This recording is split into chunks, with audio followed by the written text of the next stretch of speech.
请明大人去救博雅。这时候，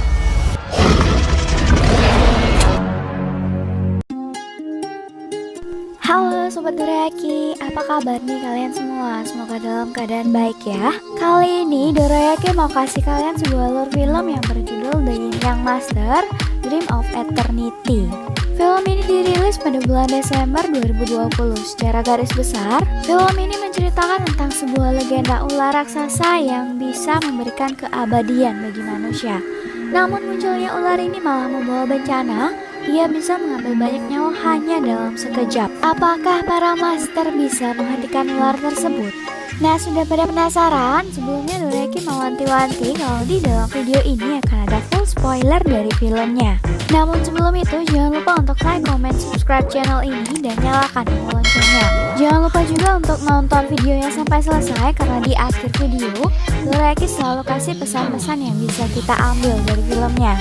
Oke, biar gak berlama-lama lagi, mari kita mulai videonya. Check it out! Dorayaki.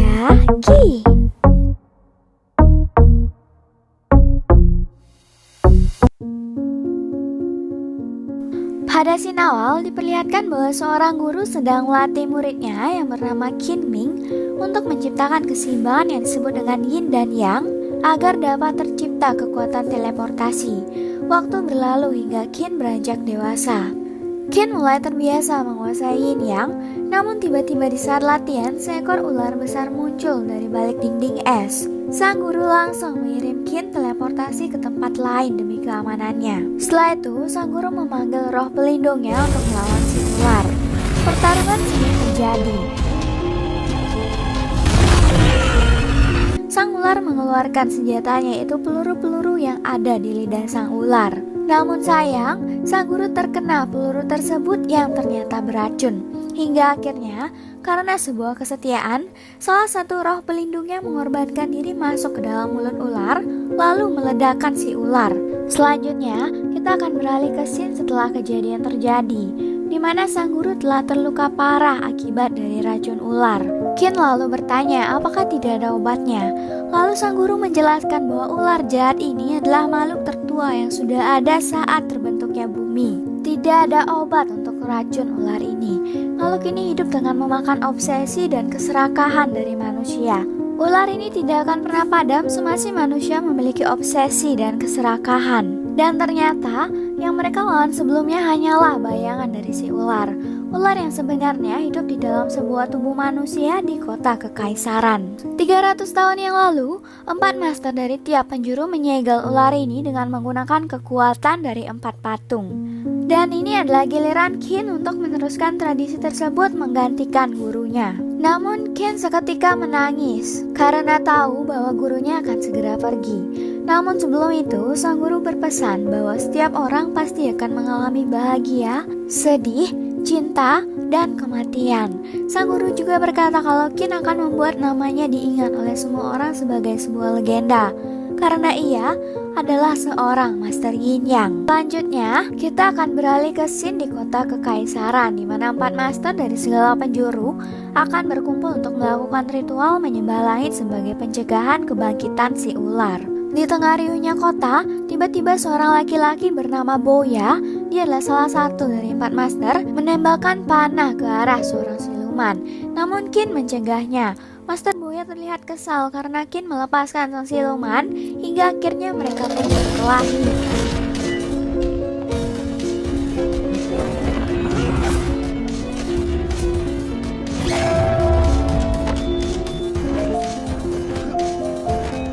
Dan akhirnya Qin membuat Boya tiba-tiba berada di atap yang tinggi. Setelah selesai bertarung, ternyata siluman menunggu Qin dan berkata kalau ia sangat tersentuh dengan apa yang ia katakan, bahwa siluman juga mempunyai perasaan, hingga ia ingin menjadi roh pelindung untuk Qin. Scene kemudian beralih ke kerajaan, di mana keempat master akan beristirahat. Boya kembali bertemu dengan Qin, hingga akhirnya mereka adu mulut. Di tengah pembicaraan mereka, seorang wanita yang bernama Master Lung Ye muncul dan ikut sebagai kompor dari pembicaraan mereka. Namun sang imam kekaisaran Soye muncul dan memerintahkan mereka untuk segera tidur karena Master Hongru, salah satu dari keempat master yang sudah cukup tua dan ia memerlukan istirahat yang tenang. Hingga akhirnya mereka bubaran dan pergi ke kamar masing-masing. Keesokan harinya, para master berkumpul untuk persiapan melakukan ritual. Namun Master Hongru belum juga tiba. Di tengah percakapan mereka, sang putri yang bernama Changping tiba. Namun tiba-tiba seorang memberi kabar bahwa Master Hongru telah meninggal. Sin kemudian beralih kepada sang ratu yang memerintahkan putri untuk menyelidiki kasus kematian Master Hongru yang tidak wajar dan memerintahkan Soye untuk menggantikannya. Setelah menerima titah, mereka pergi untuk menyelidiki mayat Master Hongru, di mana bagian leher terlihat seperti ada lilitan tali hingga dapat dipastikan bahwa itu adalah ulah siluman. Namun putri mencurigai salah satu dari 4 master adalah pelakunya. Hingga akhirnya Lung Ye mengeluarkan kecebong pelacak kekuatan siluman. Dan ternyata hewan itu mengarah ke Qin. Putri langsung memerintahkan anak buahnya untuk menangkap Qin. Namun Boya mencegahnya dan mengatakan bahwa Qin tidak bersalah karena ia telah menaruh kuping sihir di dalam kamar Qin dan mengetahui bahwa Qin tidak pernah pergi dari kamarnya semalam. Di tengah percakapan mereka, dengan mengejutkan hewan pendeteksi itu malah mengarah kepada putri. Waduh, kira-kira ada apa ya sama si putri, sobat? Selanjutnya, kita akan mengarah ke scene di mana Boya dan Qin mulai akrab. Boya mengungkapkan bahwa Master Qin juga menaruh banyak mata ajaib di kamarnya hingga membuat Qin merasa malu. Begitupun juga dengan Lung Ye yang menemukan banyak alat mata-mata di dalam kamarnya. Pada malam hari, para master memulai aksinya menangkap siluman yang berkeliaran dan memberikan jiwa mereka sebagai makanan untuk patung penjaga si ular. Kemudian, kita akan dialihkan ke scene di mana Qin menemui Soye untuk menanyakan siapakah dia sebenarnya. Lalu Soye menjawab bahwa dia adalah arwah penjaga dari gurunya Qin yang sengaja ditempatkan di istana untuk menjaga sang ratu. Soye juga menjelaskan kalau ia dalam keadaan lemah dan akan segera menghilang karena masternya telah meninggal. Keesokan harinya, Qin dan Boya bertemu untuk bercakap-cakap dan saling mengejek. Namun tiba-tiba pelayan Qin datang dan memberitahukan bahwa putri dalam keadaan sakit. Qin dan Boya lalu berlari menuju ke kamar putri. Setelah sampai, Qin mencoba untuk mengobati putri. Terlihat di punggung putri seperti dipenuhi cacing yang menggeliat di balik kulitnya. Qin lalu memberi pesan kepada Boya, kalau nanti ia meminta sesuatu jangan pernah memberikannya apapun itu. Qin mulai mengeluarkan cacing itu hingga cacing itu masuk ke dalam tubuhnya. Qin lalu meminta air, namun Boya yang ingat dengan pesan Qin tidak memberikannya dan menumpahkan airnya. Karena Qin tidak sadarkan diri, Boya merobek kulit tangannya dan membuatnya sadar. Hingga akhirnya Qin memerintahkan untuk menarik cacing itu keluar dari tubuhnya. Mereka lalu memberikan jiwa cacing itu kepada patung naga dan terheran bahwa cacing sekecil itu mampu membangkitkan sang naga. Lalu Qin menjawab, bukan silumannya yang hebat, namun hasrat dan obsesi dari sang putri yang sangat besarlah yang memperkuat siluman tersebut. Waduh, lagi-lagi si putri ya sobat. Apa ya hasrat terbesarnya sang putri? Selanjutnya kita akan beralih ke scene di mana lingkaran pelindung istana terhantam sesuatu. Qin dan Boya mencari tahu apa yang sedang terjadi dan menemukan Long Ye menyusup ke kamar ratu. Soye mengatakan bahwa Long Ye berusaha untuk membunuh ratu dan mengatakan bahwa ia adalah seorang pengkhianat.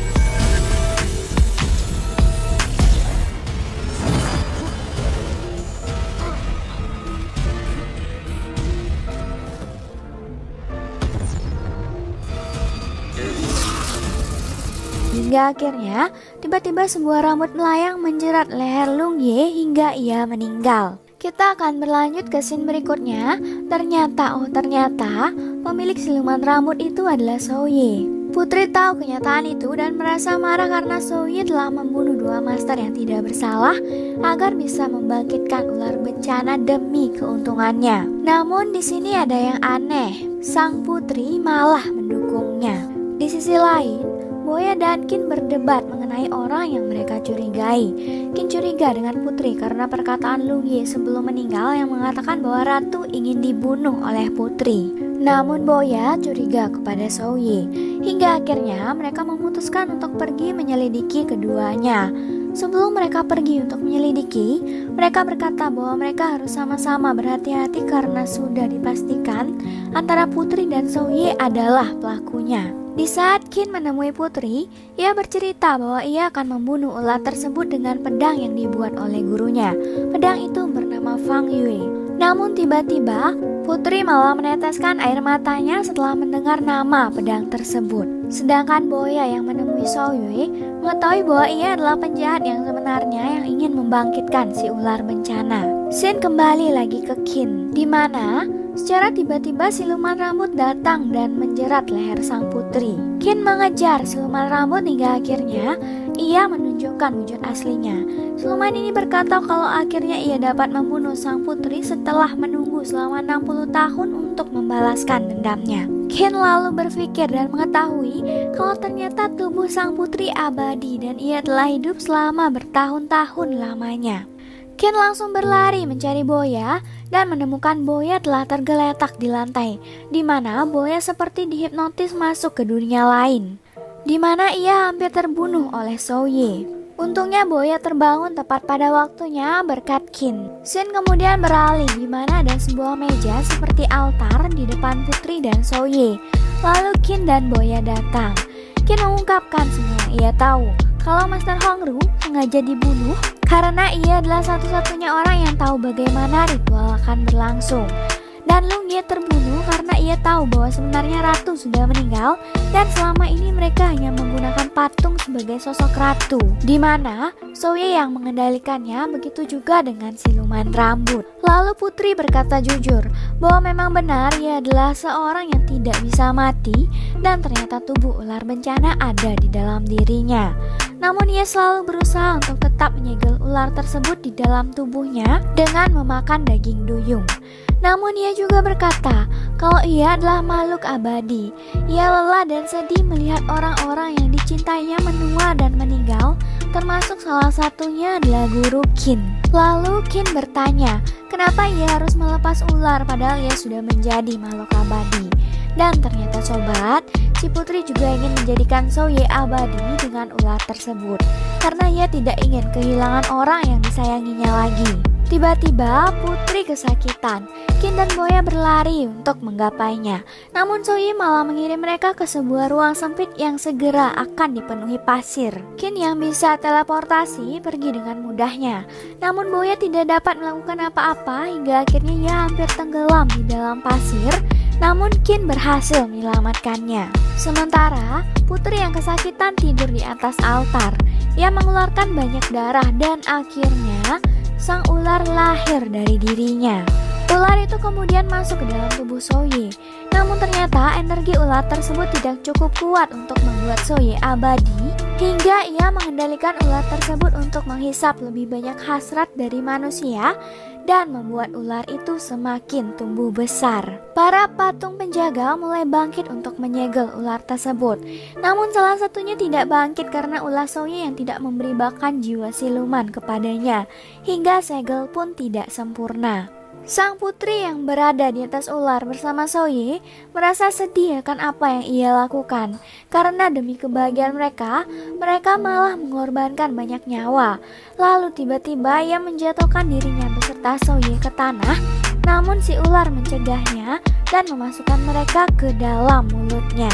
Untuk mencegahnya keluar dari kota, Qin lalu memanggil roh pelindungnya untuk melawan si ular. Pertarungan seru pun terjadi.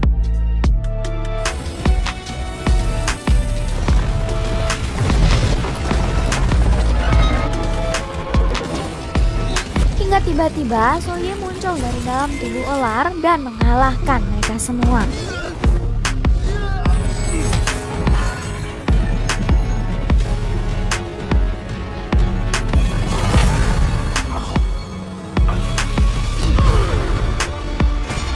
Karena sudah tidak memungkinkan lagi, Boya menawarkan dirinya untuk membangkitkan burung Vermilon, si penjaga segel, dengan menggunakan energi dari dirinya sendiri. Ia menawarkan diri menjadi roh penjaga dari Qin. Boya pun sampai di patung burung Vermilon. Dengan darahnya sendiri, ia membangkitkan kekuatan sang burung. Tubuh Boya terjatuh dari patung. Sementara itu, roh pelindung Qin berusaha mati-matian untuk menghentikan sang ular. namun tetap saja tidak berhasil. Ular tersebut kembali melaju agar segera keluar dari kota. Namun tepat saat itu, burung vermilion telah bangkit dan segel akhirnya tertutup sempurna. Sementara itu, Boya bangkit sebagai seorang roh pelindung dari Qin. Sekarang adalah waktunya Boya untuk melawan si ular beserta Souye. Pertarungan seru pun terjadi. Boya berusaha mati-matian untuk mengalahkan Souye. Namun itu semua akan sia-sia kalau sang putri masih berada di dalam tubuh ular. Di tengah pertarungan, Qin masuk ke dalam pikiran sang putri dan membawa ke dalam ingatannya pada saat guru Qin mengucapkan selamat tinggal. Berkat perkataan dari sang guru, akhirnya putri bangkit dari mimpi-mimpi indahnya dan mulai menghadapi kenyataan yang sebenarnya. Hingga akhirnya putri memutuskan untuk mengakhiri hidupnya. Karena si inang dari ular meninggal, maka si ular pun ikut melemah. Lalu ia mengeluarkan peluru dari bawah lidahnya dan menembakkannya ke arah Qin, seperti yang terjadi pada guru Qin sebelumnya. Namun Boya melindunginya dengan mengorbankan dirinya. Tiba-tiba Souye kembali muncul dan menusuk Qin dengan pedang. Namun demi melindungi tubuh Boya, ia bangkit dan mengarahkan pedang itu kembali ke Souye. Qin mengorbankan dirinya untuk Boya karena seorang Master Yin yang sejati akan melindungi orang yang ia sayang walaupun dengan mengorbankan dirinya. Selanjutnya, kita akan dialihkan ke scene di mana ternyata Guru Qin adalah orang yang menciptakan Souye, sang roh penjaga, sama persis seperti dirinya. Dan ia memerintahkan Souye untuk melindungi sang putri selamanya. Ternyata karena alasan itu, Souye sangat ingin untuk menjadi abadi, yaitu untuk bersama putri selamanya, hingga ajal mereka tiba. Scene terakhir dari film ini adalah ketika Boya dan Qin berpisah. Qin kembali ke asalnya dan begitu pun juga dengan Boya, di mana Boya kembali memainkan serulingnya sama seperti di saat mereka bertemu. Nah, gimana nih menurut kalian ceritanya sobat? Seru kan? Pesan-pesan yang bisa Doreaki ambil dari film ini adalah sebuah obsesi dan keserakahan tidak akan membawa kita kepada apa yang sebenarnya kita butuhkan di dalam menjalani hidup ini. Perpisahan adalah hal yang sangat menyedihkan, namun jangan sampai membuat kita menjadi buta, mengorbankan perasaan hingga nyawa orang yang tidak bersalah. Perpisahan akan sembuh dengan berjalannya waktu. Oke, sekian dulu video kali ini. Jangan lupa untuk like, comment, subscribe, dan nyalakan tombol loncengnya agar kalian tidak ketinggalan video-video berikutnya. Terima kasih sudah menonton dan see you guys.